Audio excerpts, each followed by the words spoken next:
Hello, hi there, and welcome to this, my next and latest chess video, and this is in the series My Chess Game of the Week, and this is for week 2, and that is week ending Sunday the 8th of June 2014. Now, I didn't play that many games during this week, but this is a game from earlier in the week, and as a bonus I'm going to very quickly show a game that I played just at the end of the week as well. So I want to go quickly on with this game. I'm black, I'm rated about 1300. In this game my opponent white here is rated 1600, and of course it's a 5-minute blitz game on the free internet chess server. So here white plays e4, I play e6, my favourite French defence. White plays knight f3, and this can lead to several variations. I carry on with d5. Here white can play e takes d, and I can play e takes d, and that'll be the exchange. Or white could play e5 and we could go to an advanced variation, or white could play some other move and a different variation. In fact, white goes on and does play e takes d, and I play e takes d myself, and we're into the French exchange. And this is not my favourite variation as black. It's thought to be drawish for white.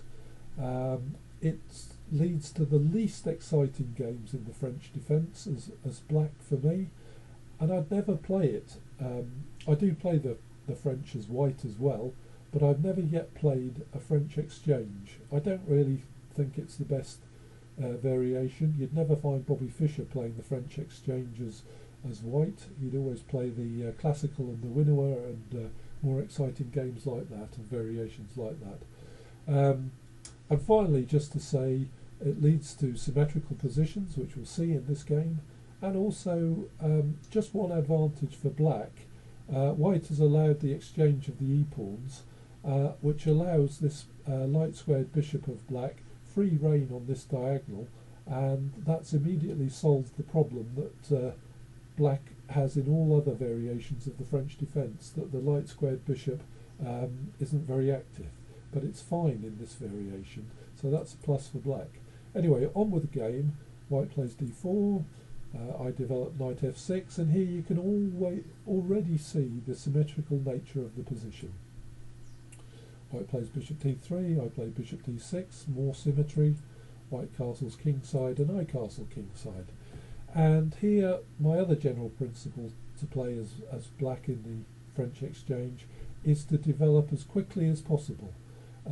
There is so little advantage in this for either side that the side that does develop quickest does get an advantage. That generally stands in all variations and in all openings, but is even more especially true in the French exchange variation. So white develops bishop g5, pinning my knight to my queen, but whenever this happens, I'm always worried about the centre pawn. So I'm worried here about the d pawn, because if bishop takes knight, that d pawn is no longer protected, and so I don't have control in the centre. So I just play c6, even though it takes away the best square for my knight. It means that I do retain a pawn centre. So white now plays h3, and here he's stopping my bishop coming to g4, and later maybe my knight. Obviously my knight couldn't go there now, because it's pinned to the queen by the bishop. Okay, and I play rook to from f8 to e8 and try and control the open e file with my rook. And white here plays c3. I don't think white really is in the same position, because his knight on f3 isn't attacked at all, but white elects to play that move probably for the same reasons that I've done as black. And here you can see a very symmetrical position, and I develop with my knight b to d7, trying to get this knight over to the king side somehow. And guess what? White plays a very similar move, knight b to d2, so again the symmetry is continued. And the symmetry is continued even further when I play h6, attacking the dark squared bishop of white, and white retreats the bishop to h4.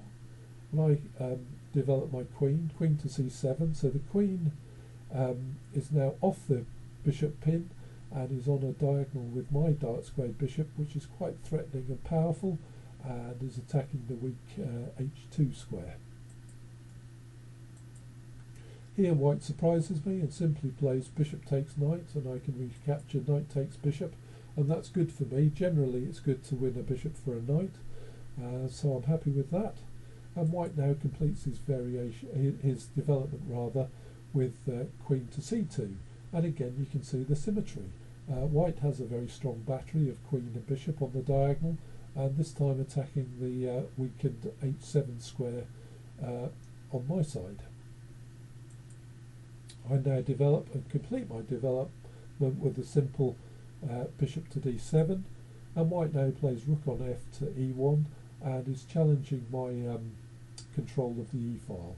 And I simply exchange rooks, rook takes rook, white recaptures rook takes rook, and I play rook on a8 to e8, again to try and get control of the e-file. And white plays rook takes rook, and I play bishop takes rook, and you can see a rather symmetrical sort of position still exists, and it's really not very exciting sort of chess really in many ways. Here white carries on the theme here and moves his bishop to f5. I move my bishop back to d7, hoping to swap off pieces, and that really is my simple plan. Swap off pieces and hope to win an endgame, but it may be a win or it may be a draw. Anyway, white's just played not a very interesting move, queen to d3, so I can play bishop takes bishop. White recaptures queen takes bishop, swapping off pieces, and I play my queen to e7, getting my queen on the e-file, trying to control the e-file. White plays a nice move, knight to e5, that's blockading on the e-file, so I snap off the knight, bishop takes knight, and white plays queen takes bishop, and I play queen takes queen, and here white plays d takes queen e5. So now I have to move the knight, which is attacked, so I move it to d7, attacking the e-pawn, but white defends that with f4 of course. I attack the e-pawn with f6, and white pushes that e-pawn on, so white is going to push on his kingside pawns, and I move my knight to safety, knight to c5, attacking the pawn, and white defends the pawn with f5. Now I have to bring my king into the game, and I play king f8, and I want to at least have the king on the e-file and stop this advanced e-pawn of white. The e-pawn can't go anywhere at the moment until it's supported with the white king or knight, but that could happen later. And white here surprises me. On the queen side he plays a very attacking b4, attacking my knight, so I bring my knight to safety on d3, and my knight's quite active. White plays g4 here, and here you can see a nice pawn chain for the white kingside pawns, and I bring my king into the game, king onto e7, to stop any further advancement of the white e-pawn. That won't happen until it's supported with either the king or the white knight, so white brings his king to e2, to h2 rather, and I bring my knight in now to f4. White brings his king up, attacking my knight, but I can now play knight to e2 check and win off the c-pawn. So white brings his king over to h4 out of the check, and I play knight takes c3, and now I've got even more of a queenside pawn majority. White protects his a-pawn with a3, and I bring my knight to e4, hoping to swap off knights, because I hope then to advance on the queen side and use my queenside pawn majority to promote to a queen.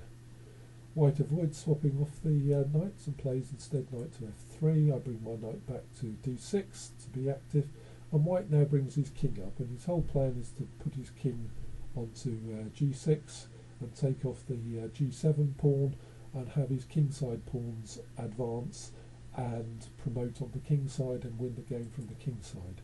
I make my knight active though, and I play knight to c4, attacking the queenside pawns. White defends by playing a3, a4, and I play b6, bringing my queenside pawns up and hoping to roll my queenside pawns and win on the queen side. White now brings the king further on the king side to g6, attacking the g7 pawn, hoping to destroy my pawns on g7, and I play knight e5 with a check, and I'm hoping here that white would play knight takes knight. I would recapture with my pawn, and then I can roll my pawns. But I guess if white did play knight takes knight, his kingside pawns would promote quicker than I could move my queenside pawns at the moment. But here white makes a blunder, I feel, and doesn't play knight takes knight. In fact, he simply at this moment plays king takes g7, so I can take the white knight for free. Knight takes f3, so that in my view was a blunder by white, but white thinks he can still progress on the king side by playing king takes h6 and get even more of a majority. But now I can simply roll my passed d pawn, so I play d4, and that d pawn is unstoppable, and my black knight can simply hold the king side by sacking itself, and I play d3, and white realises there's nothing he can do to stop me promoting to a queen and going on to win the game from there, especially with my queenside pawn majority. So that was a good game for me. A blunder by white at the end in the end game. So I'll have to learn a bit about the end games, but that's the sort of end game that can arise in the French defence exchange variation. Okay, well now I want to put up another game, the last game, and this is it. I'll just sort it out. So my next game, and the last game for this video, and I'm playing white in this game. Just increase the board size. Right, the board size is filling the screen. We'll go back to the start. I'm white, rated just under 1300, and so is my opponent here. So both have the same rating. I play e4, e5, I play knight f3, and I'm hoping to go to my favourite Scotch. But here black plays d6, and this is the Philidor's defence. This is quite a solid opening, not played by many grandmasters. The French grandmaster Etienne Bacrot is a specialist in this, and it's a reasonable opening. But I'd go ahead and sort of play a slightly similar Scotch type opening and play d4 and immediately put pressure in the centre. Black ignores the centre and plays bishop g4, pinning my knight, so I just take the play d takes e, because if black then recaptures in the centre with d takes e, I could play queen takes queen, and black would have to recapture with king takes queen, and his black king would be stuck in the centre, unable to castle. So black doesn't want to do that, and he plays bishop takes knight. I could actually recapture with the pawn and play g takes bishop, but that would maintain my central queen pressure. But I actually in this position elect just to play queen takes bishop and keep my kingside pawn structure intact. So now black plays d takes e, and I develop with knight to c3. Black develops with bishop to c5, and I develop with bishop to d2, and what I'm planning on is castling queenside and then allowing my rook to attack the black queen. White develops knight f6, getting ready to castle kingside, and I do indeed castle queenside, and white plays knight to c6. Here I think he would have been better to have castled straight away, because now I have the good move bishop g5, unleashing a discovered attack on the black queen from my rook. So black moves his queen, and I immediately want to profit from that by playing bishop takes knight. So black recaptures g takes bishop, f6. Black has double pawns on the f file, but I can immediately profit and go a pawn up by playing queen takes f6. And now the queen is threatening taking the rook.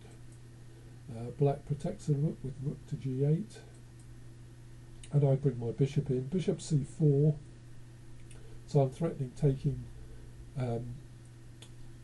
on f7 and winning another piece. Black defends f7 with knight e8, but I can simply here play queen takes e5 with a check, and I've taken off black's central pawn, So black has no control in the centre now. The king's under check, it can't castle kingside, and it's not looking very good for black at the moment, I have to say. Black now defends the check with bishop to e7, blocking the check, but I have a good move to put more pressure on the pinned bishop by playing knight to d5. And queen now plays, black plays queen to d7 to defend that bishop, but I have a very good move here, which is knight takes f6 check. It's allowing a discovered attack for my rook on the queen. I could in fact play knight takes queen. There's lots of possibilities, but black is going down a queen whatever in this variation and is very, very close to losing the game outright. So black's resigned, and that was a good game for me at the end of the week, finishing off my series of my chess game of the week. I hope you've enjoyed that. I hope you've enjoyed watching this video, and good luck with your chess games. I hope to have more games during the week and to do another video at the end of the week. So once again, thank you very much for watching, and happy chess play. Bye for now.